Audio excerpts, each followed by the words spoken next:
حل اتاک حدیث موسیٰ، اے نبی کیا آپ کے پاس موسیٰ علیہ السلام کی خبر پہنچی ہے؟ اذ ناداہ ربہ بالوادی المقدس طویٰ، جبکہ انہیں ان کے رب نے طویٰ کی مقدس وادی میں پکارا تھا۔ یہ ڈیٹیل سے ذکر سورہ قصص میں، سورۃ الاعراف میں اور کئی سورتوں میں، بلکہ قرآن حکیم میں سب سے زیادہ ذکر ہی حضرت موسیٰ علیہ السلام کا۔ جب یہ مدین سے واپس آ رہے تھے اپنی بیوی کے ساتھ، تو ایک طویٰ نامی جنگل میں انہوں نے پڑاؤ کیا اور سخت سردیاں تھیں، تو اپنی بیوی سے کہا کہ تم یہاں پہ رکو، میں کوئی آگ کا انگارہ لے کے آتا ہوں تاکہ ہم بھی آگ جلا کے یہاں پہ آگ تاپ سکیں۔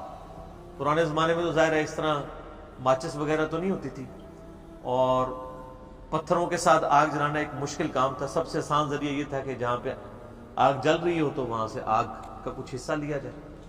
آج بھی گاؤں ایریا کے اندر لوگ آگ سلگانے کے لیے آپ دیکھیں تو وہ دوسروں سے مانگ کے لے آتے ہیں، کم از کم حکا سلگانے کے لیے تو لے ہی آتے ہیں، کوئلے لے آتے ہیں۔ تو انہوں نے دور سے ایک درخت میں سے آگ نکلتی ہوئی دیکھی، جو سورہ قصص میں اور سورہ اعراف اور باقی سورتوں میں ڈیٹیل آتی ہے وہ آگ نہیں تھی، وہ آگ معلوم ہو رہی تھی۔ تو جب وہ اس کے قریب گئے تو پھر اللہ تعالیٰ نے ان کے ساتھ کلام کیا اس طویٰ کی مقدس وادی میں، اذهب الى فرعون، جاؤ فرعون کی طرف، انہ طغیٰ، وہ بہت سرکش بن چکا ہے۔ یعنی حضرت موسیٰ علیہ السلام کی عمر مبارک اس وقت 40 سال تھی۔ پیدائشی طور پہ تو پیغمبر تھے، لیکن رسالت کے لیے مبعوث اس وقت ہوئے۔ فَقُلْ هَلْ لَكَ إِلَىٰ أَن تَزَكَّىٰ، پس جا کے فرعون سے پوچھنا کیا تیری خواہش ہے کہ تو پاک ہو جائے، وَأَهْدِيَكَ إِلَىٰ رَبِّكَ فَتَخْشَىٰ، اور کیا تو چاہتا ہے کہ میں تیری رہبری کروں، تیری ہدایت کروں تیرے رب کی طرف، تو سرکش ہو چکا ہے۔ تو میرے ریپریزنٹیٹو بن کے موسیٰ علیہ السلام کو اللہ تعالیٰ نے فرمایا تم میرے ریپریزنٹیٹو نمائندہ بن کے فرعون کے پاس جاؤ اور اسے کہو کہ اگر تمہیں کوئی خوف ہے تو میں تمہیں ہدایت کا راستہ دکھاؤں، تم کس گمراہی کے اندر پڑے ہو۔ فَأَرَاهُ الْآيَةَ الْكُبْرَىٰ، بس انہوں نے جا کر ان کو بڑی نشانیاں دکھائیں۔ دو بڑی نشانیاں سورہ اعراف میں آئی ہیں جو بڑی نشانیاں تھی دو۔ ایک تو اللہ تعالیٰ نے ان کے ہاتھ میں جو عصا تھا وہ پھینکتے تھے، وہ اژدہا بن جاتا تھا۔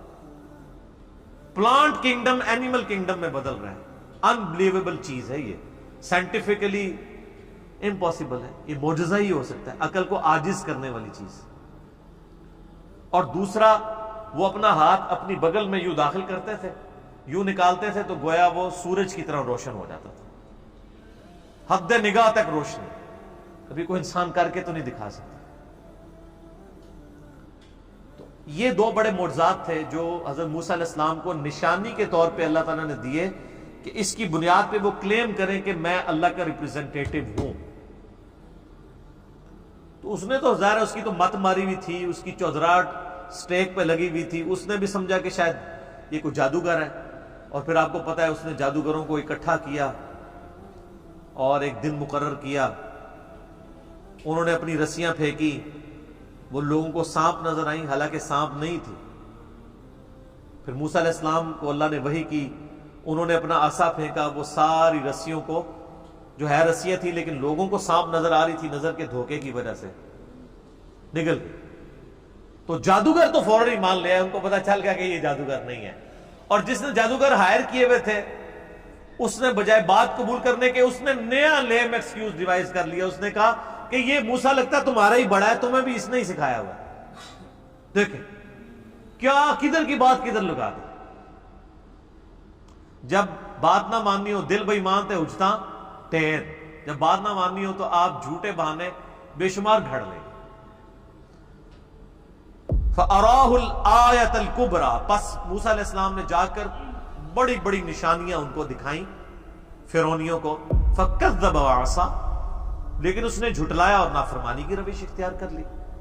ثُمَّ أَدْبَرَ يَسْعَىٰ، پھر وہ روگرداں ہو کر فتنہ انگیزی میں کوشاں ہو گیا، بجائے بات ماننے کے الٹا موسیٰ علیہ السلام کے قتل کے فتوے جاری کرنے شروع کر دیے۔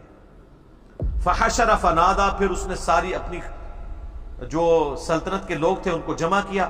فقال انا ربکم الاعلی، اور کہنے لگا میں ہوں سب سے بڑا تمہارا رب۔ نعوذ باللہ من ذلک، اچھا یہ جو وہ رب کا دعویٰ کرتا تھا نا، وہ کریٹر آف یونیورس ہونے کا دعویٰ نہیں کر رہا تھا. سب کو پتا تھا فرعون پیدا ہوا ہے. فرعون تو ایک ٹائٹل ہے. مصر کے بادشاہ فرعون کہلاتے تھے، روم کے بادشاہ کیسر کہلاتے تھے، اور پرشین امپائر کے بادشاہ جو تھے کسرا کہلاتے تھے. حبشہ کے جو حکمران تھے وہ نجاشی کہلاتے تھے. یہ ٹائٹلز تھے. فرعون 1، فرعون 2، فرعون 3، اس طرح نسل در نسل. ظاہر ہے سب کو پتا تھا یہ پیدا ہوا ہے، یہ کریٹر آف دا یونیورس تو نہیں ہے. وہ رب ہونے کا دعویٰ کیا کرتا تھا کہ میں حکمران ہوں. سیاسی حکومت اور سیاسی رب ہونا وہ کلیم کرتا کہ سارا اختیار میرے پاس ہے. جس طرح آج بھی آپ دیکھیں نا، کوئی حکمران بنتا ہے تو اس کی آپ اکڑ دیکھیں کس لیول پہ ہے. میں یہ کر دوں گا، میں کسی کو نہیں چھوڑوں گا. بس وہ رب نہیں کہہ رہے ہوتے، باقی سب کچھ کر رہے ہوتے. اور اپنا حال یہ ہوتا ہے وہ اپنے آپ کو پیش کرنے کے لیے تیار نہیں ہوتے، باقیوں کے لیے کہہ رہے ہوتے ہیں کہ میں اس کو ایسے کر دوں گا، اس کو ایسے کر دوں گا. تو اس نے کہا میں ہوں تمہارا رب، نعوذ باللہ.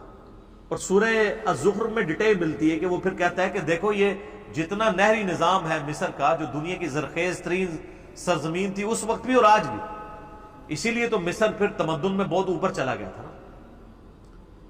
تو یہ دیکھو ساری نہریں میرے حکم کے نیچے بہتی ہیں، سب جگہ میری حکومت ہے. تو رب تو میں ہوں. کیا میری اطاعت اختیار کرو گے یا اس شخص کی کہ جو بات کرنے میں بھی لکنت ہے جس کی زبان میں؟ بولے اعوذ باللہ تعالی. پھر اللہ تو اللہ ہے نا جی. اللہ وہ ہے کہ جو ایک ایسے شخص کو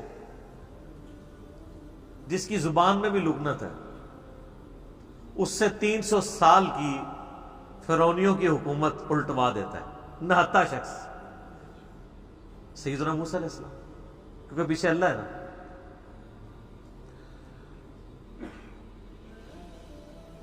فَأَخَذَهُ اللَّهُ نَكَالَ الْآخِرَةِ وَالْأُولَى. اللہ فرماتا ہے آخر مبتلا کر دیا اسے اللہ نے آخرت اور دنیا کے دوہرے عذاب. عذاب کیا آیا؟ سمندر میں غرق کر دیا گیا. اپنی قوم کے سمیت بنی اسرائیل کو اللہ تعالیٰ نے نجات دے دی. ان فی ذلک لعبرۃ لمن یخشی. بے شک اس واقعے میں عبرت ہے اس کے لیے جو اللہ سے ڈرتا ہے. ہائے ہائے ہائے ہائے، یہ بڑی کانٹے کی بات ہے. وہ جو ھدی للمتقین آپ پوچھ رہے تھے اس کی تشریح آئی ہے. اللہ فرماتا ہے قرآن سے اس نے عبرت پکڑنی ہے جو ڈر جائے. سٹارٹ میں بھی ہے ھدی للمتقین. قرآن ہدایت تو سب کے لیے، ھدی للناس آیا قرآن میں. ہدایت تو ہر انسان کے لیے ہے، لیکن وہ انسان ہدایت حاصل کرے گا جو ھدی للمتقین ہوگا. اور ھدی للمتقین کا مطلب کیا؟